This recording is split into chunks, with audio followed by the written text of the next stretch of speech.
महात्मा गांधी काकोरी कांड हुआ था जब आंदोलन से पीछे हट गए थे और उन्होंने कहा था कि किसी भी स्थिति में हिंसा से हम अंग्रेजों को नहीं भगा सकते।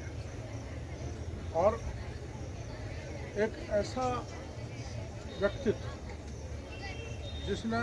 जिसके नेतृत्व में देश आगे चला, आज़ादी पाई और जिन अंग्रेज़ों का चारों ओर दुनिया में राज था, ऐसा कहते थे कि उनके राज में सूर्य नहीं छुपता था।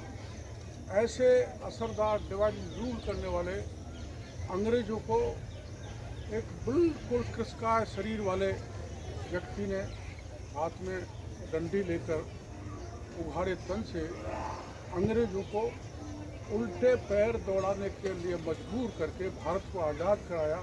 ऐसे महापुरुष के आज अपन यहाँ वो भजन भी गाए हैं जो आमतौर पर महात्मा गांधी जी गाया करते थे और माल्यार्पण भी किया है। मैं सब लोगों को जहाँ पर विराजमान है उनसे ये कहना चाहूँगा कि महात्मा गांधी के जो दर्शन है, जो आदर्श है, जो सिद्धांत है, जो नैतिक आचरण उनका रहा है, उनसे अपन सीखें और अपने भारत को अपने सुदृढ़ बनाएं, अपने इस इलाके को सुदृढ़ बनाएं। यहाँ पर सब में भाईचारा रहे, मेल मिलन से अपन अपने इस इलाके को सुदृढ़ करें, मजबूत करें, जिससे देश को सुदृढ़ी मिले। आमतौर पर ऐसा देखा जाता है कि अब इन दिनों एक रास्ता कम है, समानता नहीं है, जिसके विरोधी थे महात्मा गांधी। महात्मा गांधी किसी भी तरह का डिस्क्रिमिनेशन नहीं चाहते, कोई भेदभाव नहीं होना चाहिए समाज में, सब एक हैं और उसको नीचे तक जनता के बीच में लाना कि बिना भेदभाव समतापूर्ण अपना समाज बने। और अहिंसा को महात्मा गांधी जी के जीवन में बहुत उन्होंने स्थान दिया था। आप जानते हो, फूल तक को तोड़ना वो हिंसा मानते हैं। इसलिए जो जनेऊ अपने पहना ही है, ये वो जनेऊ पहनते थे और ये परिपाटी बहुत दिनों तक चली थी। ऐसे महात्मा को जब राष्ट्रपिता कहलाए, जो विश्व के बड़े बड़े देश महात्मा गांधी जी के सिद्धांतों पर चलते हैं, उनके पद चिन्हों पर चलते हैं। अपना सौभाग्य है कि अपने देश में महात्मा गांधी जैसा एक महापुरुष पैदा हुआ, जो राष्ट्रपिता पर कहलाए और पूरी दुनिया में अपना परचम अपने देश का फहराया। उसके साथ ही आज की जयंती पंडित लाल बहादुर शास्त्री की भी है, जो देश के प्रधानमंत्री बने और किन परिस्थितियों में बने, बड़े गरीबी में थे और अपने घर से जब पढ़ने जाया करते थे तो एक नदी को तैर कर पार करके जाते थे। मतलब शिक्षा की भी, पढ़ाई की भी उचित व्यवस्था नहीं थी। आज तो चहुओर स्कूल है, शिक्षा का खूब सरकारों ने और निजी संस्थाओं ने खूब सुविधा दे रखी है, लेकिन वो नदी तैर के जाके देश के प्रधानमंत्री बने।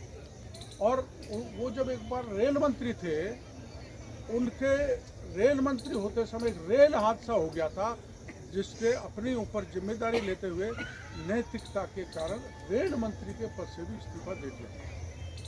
और ऐसे व्यक्ति जिन्होंने 18 महीने तक अपने देश में प्रधानमंत्री के रूप में सत्ता चलाई, उन्होंने जो सबसे लोकप्रिय नारा है जय जवान जय किसान, उन्होंने दिया था।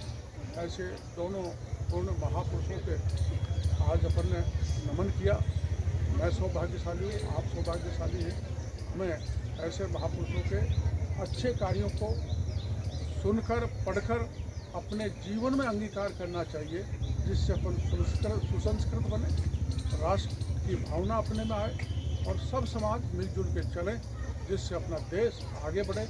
इन्हीं शब्दों के साथ और एक आज के इस कार्यक्रम की एक विशेषता और है, जो शायद हमारे एसपी कलेक्टर दोनों महिला हैं। ये योग संयोग है। ये गांधी जी के लोकतंत्र की विशेषता है और देश के प्रधानमंत्री का सोच है महिला सशक्तिकरण, तो कम से कम इस मौके पर मैं हमारे मुख्यमंत्री भजन लाल जी को धन्यवाद देना चाहूँगा कि महिला सशक्तिकरण का जोड़ा हमने यहाँ पर देखा है। मैं दौसा में हुआ करता था एक बार। चलेंगे। आज 2 अक्टूबर को सबसे पहले स्वच्छता ही सेवा के तहत एक श्रमदान का कार्यक्रम रखा गया था, जिसमें माननीय मंत्री महोदय डॉक्टर जोड़ीलाल मीणा और एसपी मैडम, मैं और हमारे बाकी जो विभागों के अधिकारी, स्काउट के बच्चे, कई लोगों ने पार्टिसिपेट किया और इसके थ्रू ये संदेश देने का प्रयास किया गया है कि स्वभाव में और संस्कार में दोनों में स्वच्छता होना आवश्यक है। और उसके बाद 2 अक्टूबर के अवसर पर गांधी जी का के स्टैचू पर गुलाब बाग माल्यार्पण भी किया गया और राम भजन जो है राम धुन को भी उसका भी परफॉर्मेंस हुआ। आगे और पूरे देश में 8 बजे कार्यक्रम होता है, लेकिन आज पहली बार यहाँ 8 बजे पहले कार्यक्रम हो, क्या वजह रही है इसकी आप बता सकती? 7:45 बजे कार्यक्रम स्टार्ट हुआ और उससे पहले जो है वो स्वच्छता ही सेवा का प्रोग्राम हुआ। तो मतलब इसका जो है वो एक प्रोग्राम के बाद दूसरा प्रोग्राम रखा गया था, इसलिए लगातार जो है ये प्रोग्राम इस कार्यक्रम से हटके एक और वाले कल हाई कोर्ट ने एक इको सेंसिटिव जोन को लेकर प्रथम मोड़ के आदेश देखिए वो एक अलग टॉपिक है और वो सब जुडिस मैटर है, इसलिए मैं उस पर कॉमेंट